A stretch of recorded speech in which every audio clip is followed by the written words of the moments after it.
स्वदेशी incredible SI news. क्या मामला है? आप यहाँ पोस्टमार्टम हाउस में है, क्या मामला हुआ है? जी, मेरा नाम पीयूष दीक्षित है। मैं बालागंज पुराना तोपखाना बरी रोड का निवासी हूँ। मेरी बहन प्रिया दीक्षित उसने अपने ससुराल जनों के बहुत ज्यादा सताए जाने से शारीरिक मानसिक तौर पर प्रताड़ित होके, दुखी होके, लाचार होके, जब उसको कहीं से न्याय नहीं मिला, उसने खुद की जीवन समाप्त कर लिया। उसकी शादी 10 दिसंबर 2024 को हुई थी। उसके बाद से ही शादी के 2-4 दिन बाद से ससुराल वालों की तरफ से तरह तरह की अननेसेसरी डिमांडें आने लगी कि ये लाओ, वो लाओ, इतना पैसा लाओ, मेरे ननद के लिए ये लाओ, मेरे नंदोई के लिए ये ज्वेलरी लाओ। हम लोग जितना हो सकता था अपनी ओर से किया, और शादी से पहले जो उनकी डिमांडें थी वो सारी हम लोगों ने डिमांडें उनकी पूरी की। क्या डिमांड थी? अभी वो 6 लाख रुपए कैश में और एक क्रेटा गाड़ी मांग रहे थे। वो कह रहे थे कि मेरा लड़का स्कूल जो है टैक्सी वैन से स्कूल जाता है और वो सरकारी टीचर है, कहीं और शादी करते तो कम से कम 35-40 लाख रुपए तो मिलते ही, और गाड़ी सरकारी नौकर को तो गाड़ी मिलना तो आम बात है, वो तो मिलती ही। तुम लोगों से हमें गाड़ी नहीं मिली तो हमें गाड़ी चाहिए ताकि हमारा लड़का गाड़ी से स्कूल जा सके। जैसा कि आप बता रहे हैं कि पहले उसको प्रताड़ित किया जाता था, तो क्या आप लोगों के द्वारा कोई कंप्लेन या FIR थाने पर दी गई थी? उसको जैसे ही कि मैंने बताया कि जैसे उसकी शादी हुई उसके साथ 3-4 दिनों के बाद से उसको प्रताड़ित किया जाने लगा। 7वें दिन उसको मारा पीटा भी गया। तो जब उसने बताया तो हम लोगों ने उसको समझा बुझा के और उनसे कहा कि जाके बात करेंगे और सारी चीजें सॉर्ट आउट करने की कोशिश करेंगे। उसके बाद से फिर हम लोग 3 जनवरी को भी उसके साथ यही सारी गलत घटनाएं हुई, मारपीट, दुराचार हुआ। और मारना पीटना तो उसके लिए रोज आम की बात हो गई थी। वो हर बात पे उसको मारता पीटता रहता था। उसके नंदोई ननन वो सब भी उसको वीडियो कॉल करके उसको अरेस्ट कर लेते थे। कहते थे तुम्हें इसी कमरे में बस अब खड़े रहने हैं, तुमको अब यहाँ पे इसी तरह बैठना है। वो जब वो रात को आता था कहता था you are a bad student, I am your teacher, और ये कह के उसके हाथों पे डंडियों से मारता था, कहीं उसको मुर्गा बना देता था। इस तरीके से शारीरिक और मानसिक तौर पे प्रताड़ित करने लगता था। कहीं बाहर भी गए हैं तो उससे कहता था साथ में फोटो हफ्ते में बनाओ और तुम्हें वीडियो क्या करने, हर जगह इस तरह से वीडियो डालने हैं कि सबको लगे कि तुम्हारा पति भगवान है, मैं श्री कृष्ण जाता हूँ, मैं तुम्हें राधा की तरह रखता हूँ। उससे दबाव बना के झूठे वीडियो बनाते। पर आपने कोई कंप्लेन क्या उन लोगों के खिलाफ में दर्ज कराई थी? थाने में हम लोग चाहते थे एप्लीकेशन दर्ज कराना, पर जब हम लोगों ने इस बारे में बताया भी, और जब हमारी बहन 13 अप्रैल को ससुराल अपने गई तो उसका दरवाजा जब नहीं खोला गया तो फिर वहां से 112 भी उसने बुलाया। और उसके बाद हम लोग जब थाने पे गए, हम लोगों ने कहा कि हमें इस चीज की एप्लीकेशन लिखानी, तो उन्होंने कहा ये तो पारिवारिक मामला है, आप आपस में मिलके बातचीत कर लीजिए। तो उसको बुलाया भी गया पर वो आया नहीं। फिर एक बार और फिर 13 तारीख के बाद जब हम लोग 23 अप्रैल को गए तब फिर से बुलाया गया। उस समय वो आया तो कहने लगा कि ये हम इनको नहीं लेके जाएंगे, इनको लेके जाएंगे तो मेरे साथ खुद दुर्घटना हो जाएगी।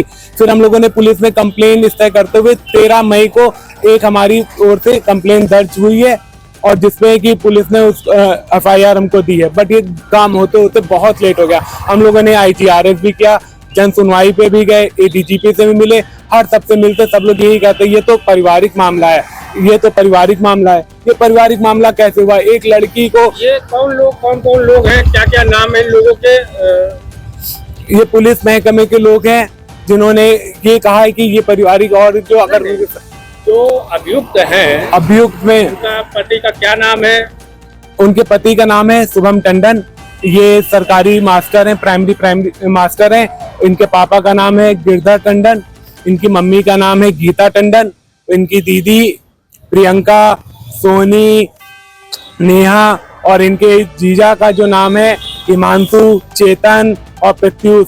इनके तीनों जीजाओं का नाम है। हमेशा से हर चीज, मतलब जो भी मेरी बहन बोलती भी थी तो उसको रिकॉर्डिंग करके अपने पूरे दोस्तों में बता देना, उसके खिलाफ झूठी झूठी बातें कहना, जब उसको कहना उकसाना, जब वो बहुत ज्यादा उसको टॉर्चर करें और वो कुछ कहे अपने बचाव में तो उसको रिकॉर्ड करके अपनी दीदी जीजाओं के यहाँ भेजा। उनकी दीदी जीजा भी उकसाते थे। उनकी मम्मी हमेशा यही कहती थी इस लड़की के साथ तुम नहीं रह पाओगी, ये लड़की तुम्हें इससे हटाओ, हम तुम्हारी दूसरी शादी कराएंगे।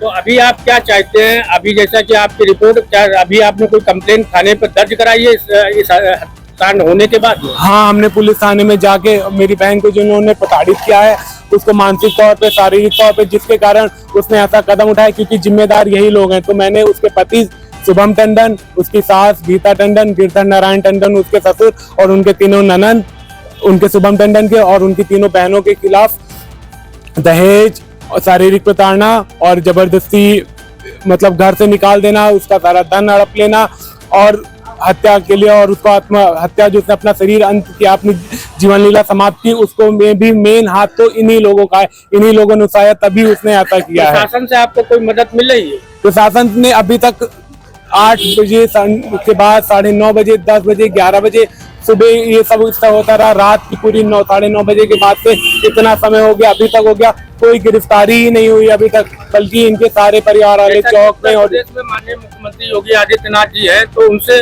आप किस प्रकार की मदद की अपेक्षा रखते हैं? मैं तो बस अपने मुख्यमंत्री साहब से यही कहना चाहूंगा कि इस तरह लोगों को दहेज के लोभी, जो दहेज के लिए किसी भी लड़की को मार देते हैं, उनके लिए किसी लड़की का जीवन कोई मायने नहीं रखता, खाली पैसे मायने रखते हैं। ऐसे लोगों को समाज में नहीं, और एक शिक्षक अगर इस तरह हरकतें करेगा, शिक्षक आपको स्कूल में क्या सिखाएगा? वो हमेशा सबसे कहता था, मैं इस तरह का वेश बना के चलता हूँ कि कोई मुझे गलत कह ही नहीं सकता। वो कहता था मैं तो कन्हैया हूँ, मैं ही राज रचाऊंगा, मैं ही चक्रव्यूह रचूंगा, और इस चक्रव्यूह से कभी तुम नहीं बच पाओगी।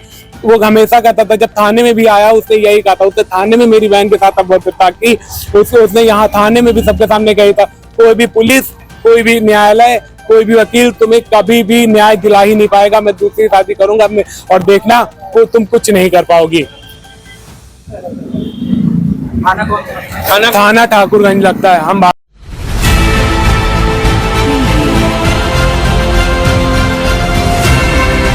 और नीचे जो वो सब्सक्राइब का बटन है ना, उसको हिट करो, जल्दी से करो सब्सक्राइब।